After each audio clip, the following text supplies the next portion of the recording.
കുറേ കാലങ്ങളായിട്ട് പപ്പ വന്നേ കുറേ കാലങ്ങളായിട്ട് ഞാൻ പറയുമായിരുന്നു ഇവിടെ എന്തോ ഇവിടുത്തെ ഒരു പ്രത്യേക തരം പള്ളിയുണ്ട്, അവിടെ ഒരു കുതിരേനെ അടക്കിയിട്ടുണ്ട്. എനിക്കത് കാണണം. ലോകത്തിൽ ഇവിടെ മാത്രമേ ഉള്ളൂ ഒരു കുതിര പള്ളിയുടെ സെമിത്തേരിയിൽ അടക്കിയിട്ടുണ്ട്. അത് കാണണമെന്ന് പറഞ്ഞിട്ട് അത് നമ്മുടെ സ്വന്തം ഇടുക്കിയിലാന്ന് ഞാൻ അറിഞ്ഞില്ല. അപ്പം ഞങ്ങൾ ആ പള്ളിയിൽ എത്തിയിട്ടുണ്ട്. നമുക്കിനി ആ വിശേഷങ്ങളും കൂടി കാണാം.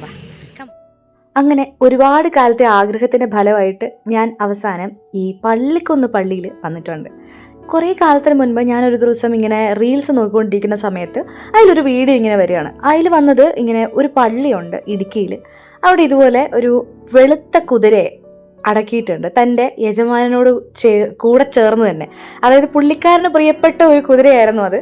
അങ്ങനെ ഒരു ആനിമലിനെ ഒരു പള്ളിയിലൊക്കെ അടക്കിയിട്ടുണ്ടെന്ന് പറഞ്ഞു കേട്ടപ്പോൾ എനിക്കത് ഭയങ്കര ആശ്ചര്യമായിട്ട് തോന്നിയിട്ടുണ്ടായിരുന്നു.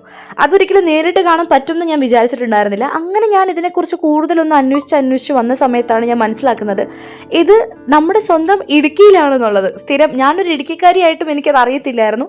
ഞാൻ പിന്നീട് ഇത് പപ്പയെടുത്ത് ചെന്ന് ചോദിച്ച സമയത്ത് പപ്പയുടെ അടുത്ത് പറഞ്ഞു, എനിക്ക് ഈ പള്ളി അറിയാം, ഞങ്ങൾ ആ പള്ളിയിലായിരുന്നു പണ്ട് പൊക്കോണ്ടിരുന്നതെന്ന് പറഞ്ഞു. അങ്ങനെ ഇടുക്കിക്ക് പോകുന്ന വഴി ഞാൻ ആ പള്ളിയിലും കൂടെ കയറി. ഹോഴ്സ് ടോം കണ്ടുപിടിച്ചു.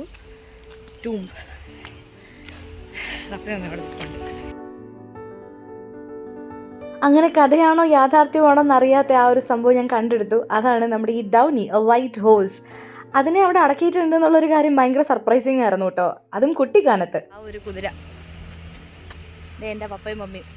ഹെൻറി ബേക്കർ എന്ന മിഷണറി ഇവിടെ വന്നപ്പോൾ അദ്ദേഹം കുതിരപ്പുറത്താണ് ഇവിടെ വന്നത്. ആ കുതിരയുടെ പേര് ഡൗണി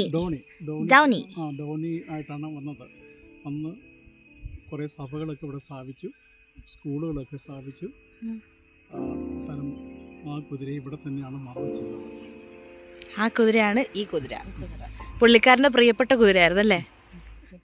ഇതാണ് നമ്മുടെ മുൻട്രോൻ്റെ കല്ലറ. മുൻട്രോയുടെ കല്ലറയോടുകൂടി ചേർന്ന് തന്നെയാണ് നമ്മുടെ ഈ ഡൗണിയുടെ കല്ലറയും അവർ സ്ഥാപിച്ചിരിക്കുന്നത്. ഷേപ്പിലെ പാറ. ചുറ്റോട് ചുറ്റും മരങ്ങളും പലതരത്തിലുള്ള പൂക്കളും പലതരത്തിലുള്ള ഫലങ്ങളും ഒക്കെ നിൽക്കുന്ന ഒരു സ്ഥലമായിരുന്നു കേട്ടോ ആ ഗ്രേവ്യാർഡ്. ആ മുൻട്രോന്റെ അടുത്ത് തന്നെയായിരുന്നു ഡൗണിയുടെ കല്ലറയും ഉണ്ടായിരുന്നത്. അത് കാരണം പെട്ടെന്ന് തന്നെ കണ്ടുപിടിക്കാൻ പറ്റി. ഇനി നമ്മൾ വന്നതിന്റെ മെയിൻ പർപ്പസ് നമുക്കറിയണ്ടേ, പള്ളി കാണാൻ. നേരെ കല്ലറയൊക്കെ വിസിറ്റ് ചെയ്ത് ആ ഒരു എക്സൈറ്റ്മെന്റോട് കൂടി തന്നെയാണ് മുകളിലോട്ട് നടന്നു വന്ന് ഞാൻ പള്ളിയുടെ അകത്തേക്ക് കയറിയത്. ഒരു രക്ഷയുമില്ല, വളരെ വലിയൊരു പോസിറ്റീവ് എനർജി തന്നെയായിരുന്നു. ഓഫ് കോഴ്സ് നമ്മൾ ചർച്ചിലൊക്കെ പോകുമ്പോൾ നമുക്ക് എല്ലാവർക്കും കിട്ടുന്ന ആ ഒരു പോസിറ്റീവ് വൈബ്രൻറ്റ് എനർജി ഉണ്ടല്ലോ, അതെനിക്ക് ഒരുപാട് ഫീൽ ചെയ്യുന്നുണ്ടായിരുന്നു. പിന്നെ പള്ളിയുടെ പല ഭാഗങ്ങളിലായിട്ട് ഞങ്ങളിങ്ങനെ അങ്ങോട്ടും ഇങ്ങോട്ടും ഒക്കെ നടന്ന് കുറേ നേരം പള്ളീനെ പറ്റി സംസാരിച്ചും അങ്ങനെ കുറേ നേരം ഞങ്ങളവിടെ ടൈം സ്പെൻഡ് ചെയ്തു. പിന്നെ കുറച്ച് പള്ളിയിൽ വിസിറ്റ് ചെയ്തതിനെ പറ്റി എഴുതിയിട്ടുണ്ടായിരുന്നു. വീണ്ടും ഞങ്ങൾ പുറത്തിറങ്ങി. നമുക്കിനി ഇവിടെ നേരെ നെടുങ്കണ്ടത്തിന് പോകേണ്ട സമയമായി. പപ്പയും മമ്മി അപ്പുറത്ത് വെയിറ്റ് ചെയ്യുന്നുണ്ട്. ഞാൻ പറഞ്ഞു ഞാൻ വണ്ടി എടുത്തിട്ട് വരാമെന്നും പറഞ്ഞ് ഞാൻ നേരെ കാറിലൊക്കെ കയറി.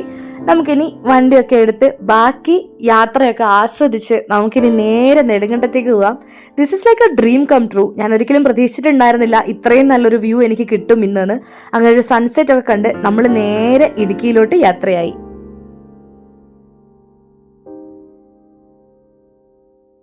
അപ്പം ഇന്നത്തെ വീഡിയോ എല്ലാവർക്കും ഇഷ്ടപ്പെട്ടു എന്ന് ഞാൻ വിചാരിക്കുന്നു. Do like, share, comment and subscribe. പിന്നെ ആ സൈഡിൽ കാണുന്ന നോട്ടിഫിക്കേഷൻ ബെല്ലില്ലേ, അതിലൊന്ന് അമർത്തിയേക്ക് പോകുന്ന വഴിക്ക്. അപ്പം ഞാൻ എപ്പോൾ വീഡിയോ അപ്ലോഡ് ചെയ്താലും നിങ്ങൾക്ക് കറക്റ്റ് ടൈമിന് നോട്ടിഫിക്കേഷൻ വരുന്നതായിരിക്കും. അപ്പം നമുക്ക് ഇനി അടുത്തൊരു വീഡിയോയിലേക്ക് കാണാം. അതുവരേക്കും ബൈ ബൈ.